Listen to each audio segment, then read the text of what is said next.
নমস্কার বন্ধুরা, তৃপ্তি কিচেনে আপনাদের সবাইকে স্বাগত।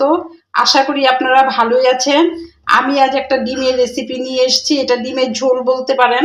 6টা ডিম নিয়েছি, আর নিয়েছি কয়েক টুকরো আলু, কোয়াশ, দুটো একটা পেঁয়াজ একটু বড় আর একটা একটু ছোট, আর কয়েক কোয়া রসুন, তিনটে কাঁচা লঙ্কা, এক টুকরো আদা, কয়েকটা গোলমরিচ আর একটু তেজপাতা। এই নিয়ে আমি বানাবো। আমি একটু মশলা করে নেব, একটু জিরার গুঁড়ো দেব। আপনারা দেখতে থাকেন আমি রেসিপিটা কি করে বানাই। এটা ডিমের ঝোলের রেসিপি। আমি প্রতিদিন যা খাই তাই দেখিয়ে থাকি। দেখুন বন্ধুরা, ডিমটা একটু আমি কেটে কেটে নিচ্ছি। গাটা একটা চাকু দিয়ে গাটা একটু কেটে কেটে নিচ্ছি। নিয়ে আমি একটু হলুদ লবণ মেখে নিচ্ছি। এখন আমি একটু তেলে ফ্রাই করে নেব।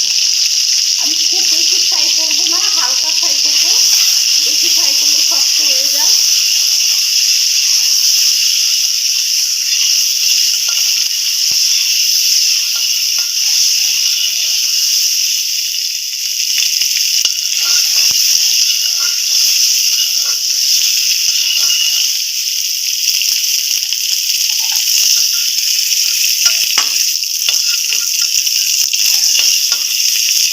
খুব একটা ফ্রাই করলাম না।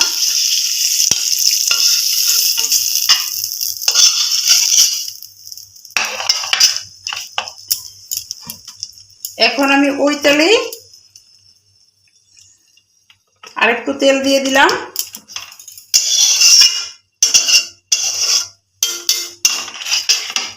আমি আলু টুকরো টুকরো করে কেটে রেখেছিলাম আর কোয়াশ, এগুলো আমি একটু ভেজে নিলাম।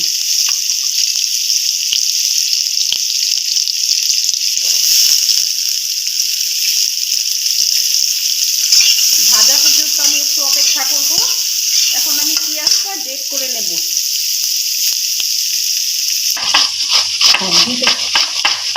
দেখুন বন্ধুরা, আমি পেঁয়াজটা গ্রেট করে দিচ্ছি।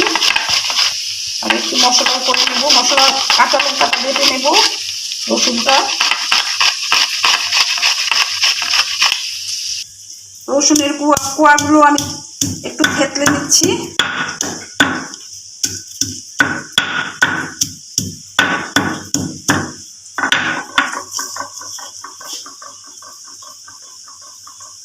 এখন আমি আদা, গোলমরিচ আর কাঁচা লঙ্কাটা বেটে নেব।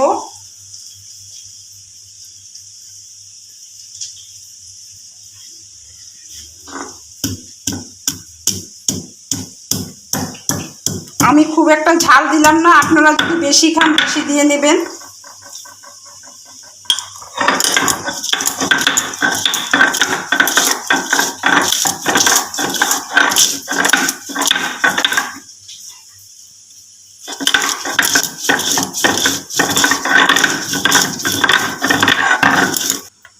দেখুন বন্ধুরা, আমি এতে অল্প জিরার গুঁড়ো দিয়ে দিলাম।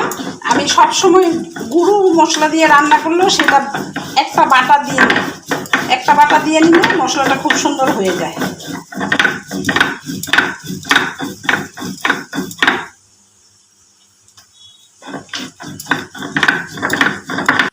দেখুন বন্ধুরা, আমার এটা একটু ভাজা ভাজা হয়ে গেছে। আমি এটাতে হলদি লবণ দিইনি, আপনারা চাইলে হলদি লবণও দিয়ে নিতে পারেন। আমি কিছু দিইনি, পরেই দেব সব একসাথে।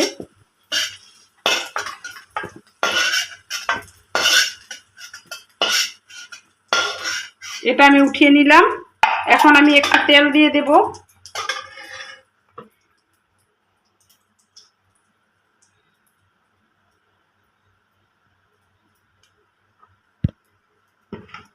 দেখুন বন্ধুরা, এই তেলটাতে আমি দুটো তেজপাতা ছিঁড়ে দিয়ে দিলাম। আমি এটাতে শুকনো লঙ্কা দেব না। এখন আমি পেঁয়াজ, রসুন এগুলো বেটে রেখেছিলাম, সেগুলো গ্রেট করে রেখেছিলাম, আর রসুনটা থেতলে রেখেছিলাম, সেগুলো সব দিয়ে দিলাম। দিয়ে একটু ভাজা ভাজা করে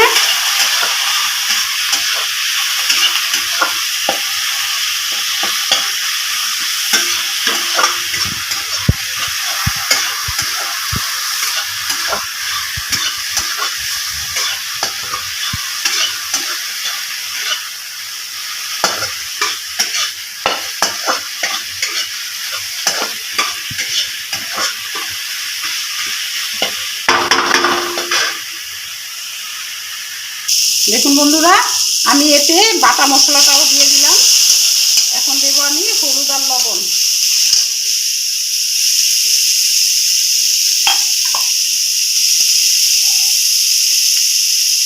একটু ভাজা ভাজা হয়ে গেছে, এখন আমি দিলাম যতটুকু লবণ দরকার সেটুকুই দিলাম।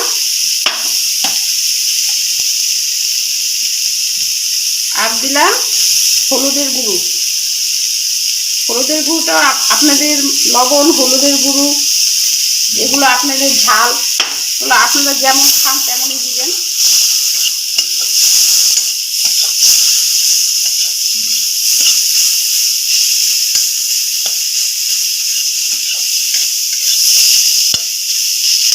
এখন আমি এর মধ্যে আলুগুলো ভেজে রেখেছিলাম সেগুলো একটু দিয়ে দিলাম।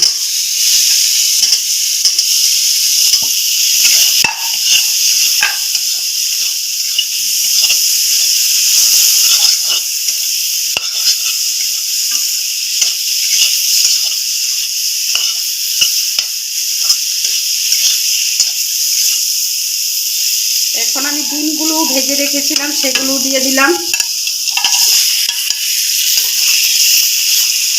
দিয়ে একটু নেড়ে চেড়ে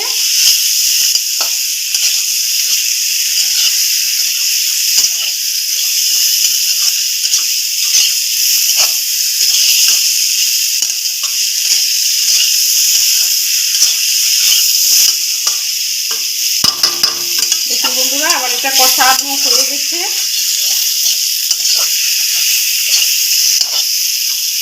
ভালো করে একটু কষিয়ে নিলাম।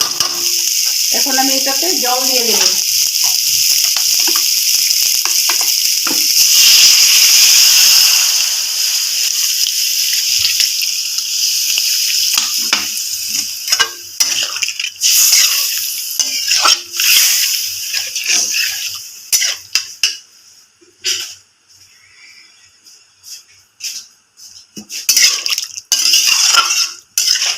কড়ার গায়ে লেগে থাকা মশলাগুলো নামিয়ে দিতে হবে।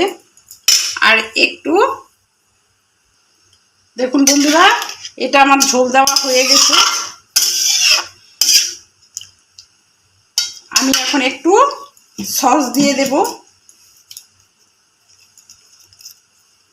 সসটা আমি কষানোর মধ্যে দেই না।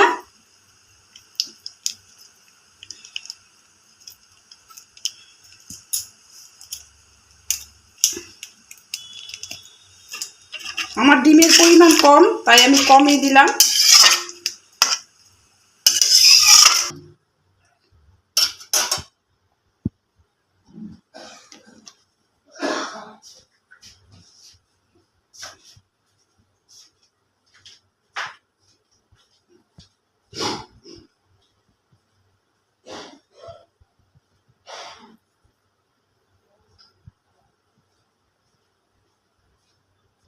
আমি একটু গরম মশলা বেটে নেব, দুটো এলাচ আর একটু দারচিনি নিয়ে নিছি, এটুকুও আমি বেটে নেব।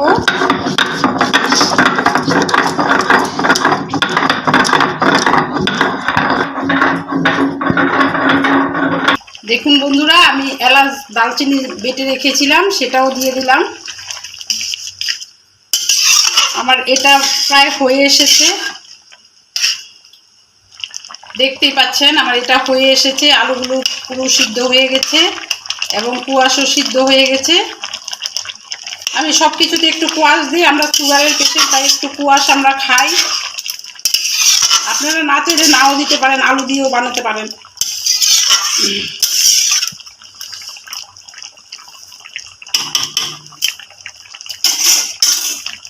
আমার এটা কমপ্লিট হয়ে গেল, এখন আমি নামিয়ে নিচ্ছি।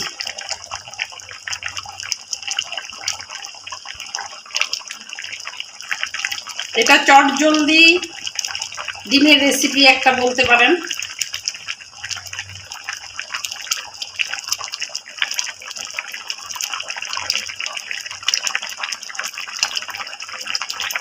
আমি এখন অফ করে দিচ্ছি গ্যাসটা। এখন আমি নামিয়ে দেব। আমি এখন এটা নামিয়ে দিচ্ছি। আমার এটা হয়ে গেছে, একটু ঝোল ঝোল রেখেছি। দেখুন বন্ধুরা, আজ আমি এই দেখুন বন্ধুরা, আজ আমি এই ডিমের রেসিপিটা রান্না করলাম। আপনাদের হয়তো ভালো লেগে থাকবে, আপনারা খেয়ে দেখবেন রান্না করে। যদি আমার রেসিপিটা ভালো লেগে থাকে আপনারা লাইক শেয়ার সাবস্ক্রাইব তো অবশ্যই করবেন। আমি আশা করছি আপনাদের ভালোই লাগবে। আপনারা সুস্থ থাকবেন, ভালো থাকবেন। ধন্যবাদ।